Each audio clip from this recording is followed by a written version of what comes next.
Here's the deal. My son was washing his truck and he noticed that there was fluid leaking from his shocks in the rear. So we decided, because the truck has 88,000 miles, it's a 2018 Silverado, we were gonna go ahead and replace the shocks in the front, the struts in the front, and the shocks in the rear. And I'm gonna show you those parts now and how to get that done, and in the same time, save some money. Okay, ready? Okay, you all, these are the OEM struts and shock absorbers for the truck, and they're AC Deco original equipment parts. And the reason why we're doing this, my son likes the ride of his truck, and we're just gonna go back to the original parts and not do aftermarket. Now, over here is my spring compressor that I would love to use, but I would love to keep my fingers. You use this tool to basically compress the spring, and once you're able to compress the spring, you can loosen the bolt at the top and then slide the strut out, put a new strut in, put the bolt on the top, and then uncompress the spring, and that's how you actually change that. But like I said, I like my fingers. What I'm gonna do is take this to a shop that I trust. They can do it in probably half the time and frustration, maybe a quarter the time and frustration it would take me to do it. And oh yeah, by the way, I keep my fingers.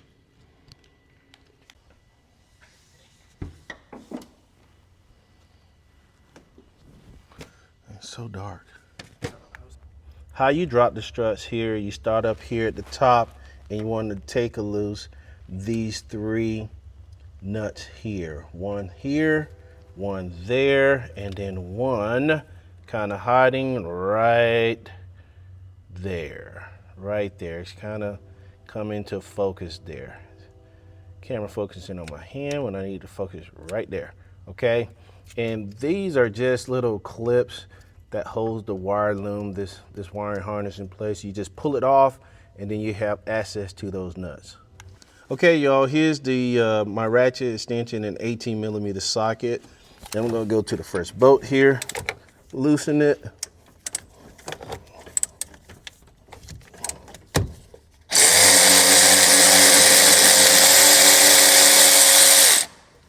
That's the first one. Try not to get in the way. Okay. And as I told you all earlier, this clip here comes off. It just holds the bundle of wire together here. Okay, so here's the first clip that we need to take off to get access to that nut.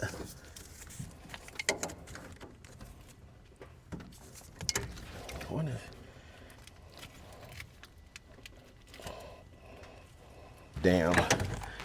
Clip in there. Second bolt here.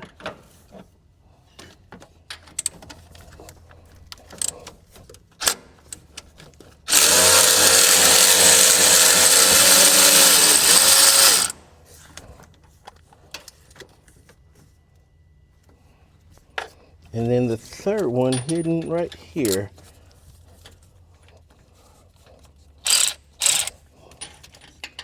Once I actually get down on the nut.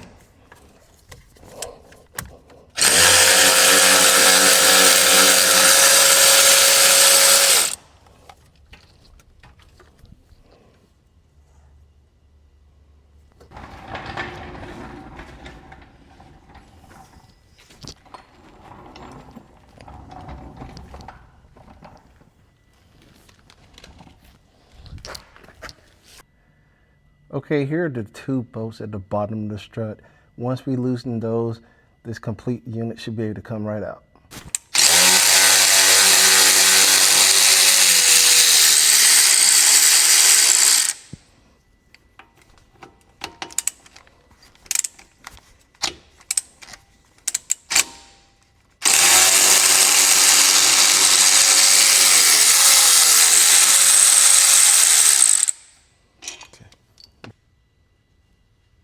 Okay, you ready? Huh? I just don't want to be in the way of the camera. You're right. There you go. So it goes down and Ooh, sorry.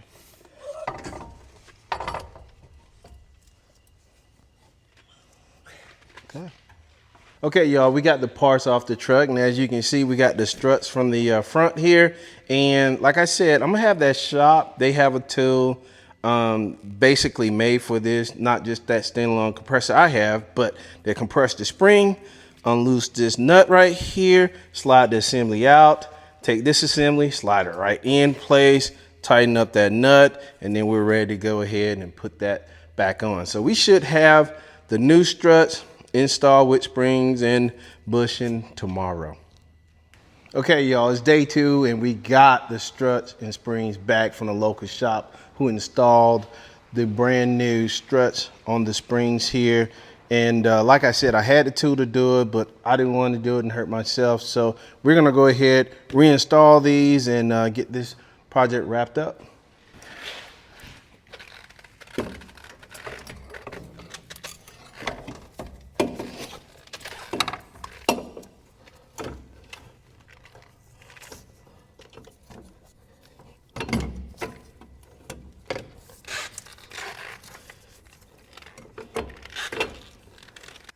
Are you able to get them started?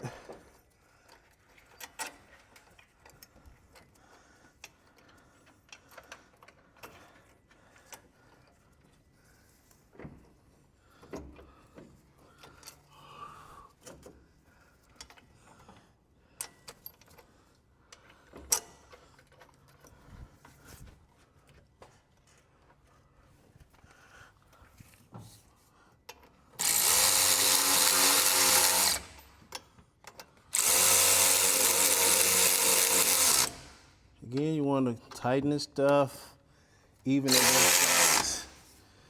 On all sides, I should say.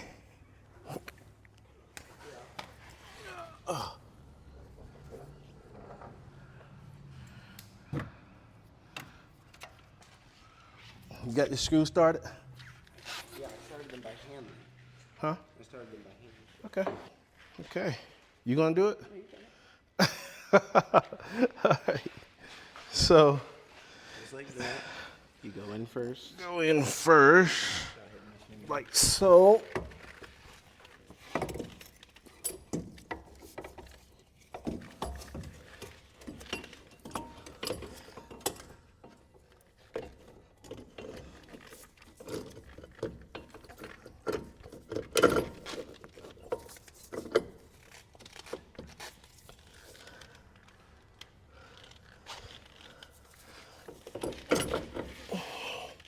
And then that's how you install it. Then you want to go ahead and get your 15mm bolts, ratchet.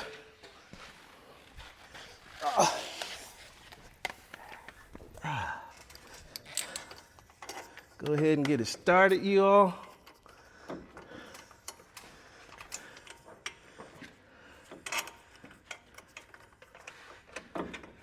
Again, like I told you all, anytime you're starting screws or drawing something tight, you want to do a little on each side.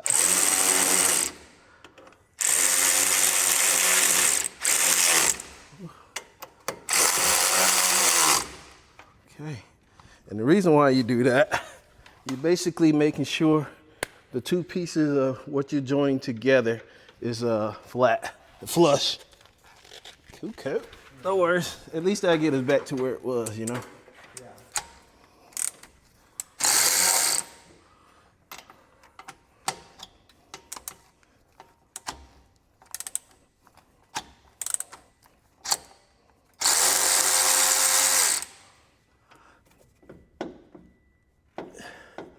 How much? A little bit more.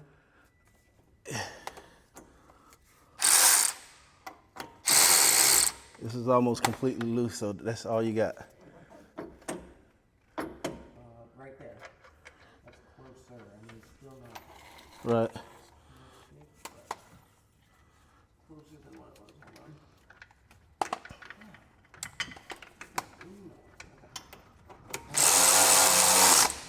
Hold on. Almost there. Okay. I just snuggled it up so I wouldn't have to hold it. It's not tightened.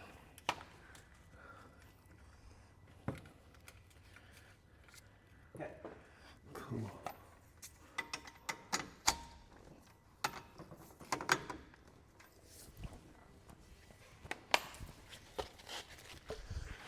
All right. Then I'm gonna take this and my 15, hit this with 37. And you wanna make sure you torque it 37 foot-pounds.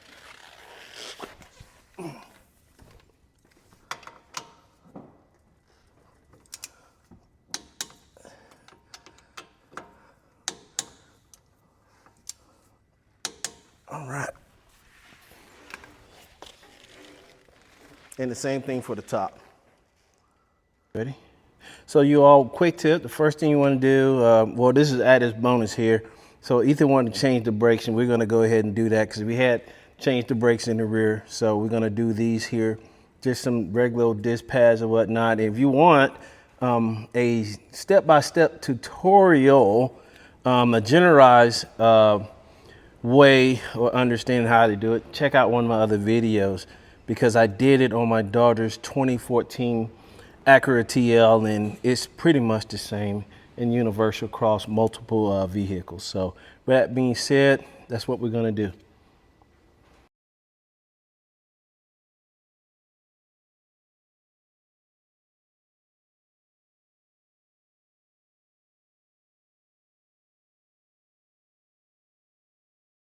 Okay, so here's the disc pads here, and to be honest with you, I think we had about half light. There's your wear indicator, and as you probably can see, it's half light in the pad itself. So it probably go ahead in time because we already did the rears, and might as well do the fronts anyway because as you all know, most of your braking comes from the front, not the rear.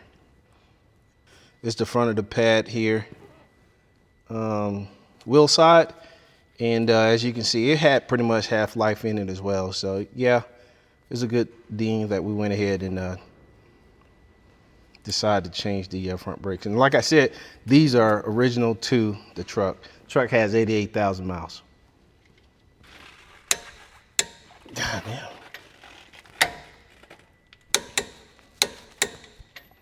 And then 170. These have been in here since 2018. Haven't been touched.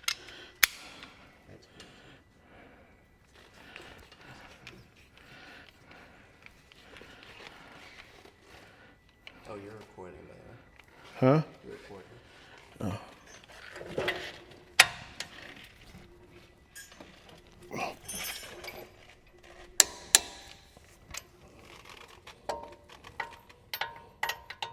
Do you have to torque everything? You should.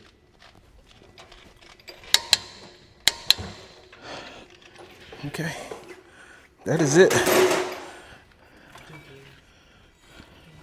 So as you all can see, we got the caliper and brakes changed or whatnot, and got a torque spec for the caliper and the caliper bracket. So we're gonna do the same thing on the other side, and then actually put those shock absorbers on the rear, and we'll call this project done.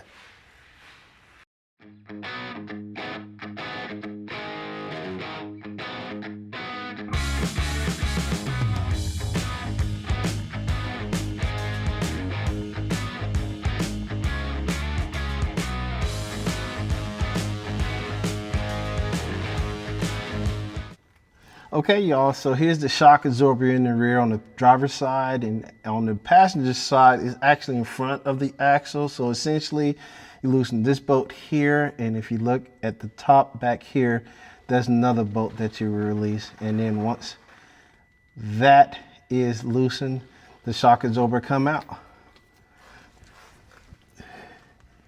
And you guys, I got this little 12 volt little impact gun. Don't make fun of my chrome sockets here, but we're gonna give it a go.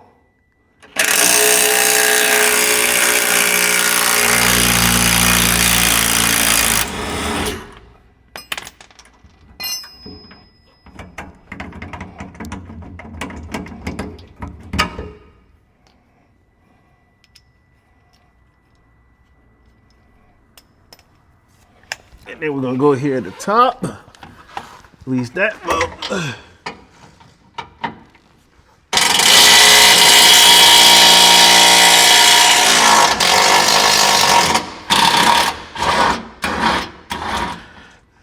And believe it or not, that little 12 volt 3/8 impact actually got it. And there's the shock.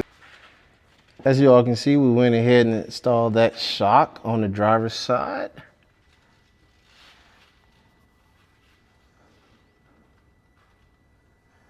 And we did the same thing on the passenger side.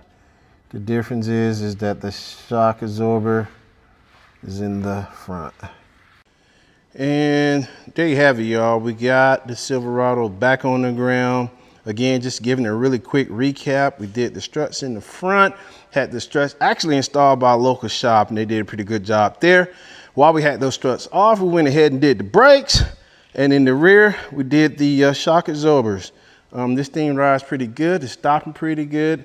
Again, we already did the brakes in the rear, and that was already done. So with that being said, we'll see you next time on Auto Haul.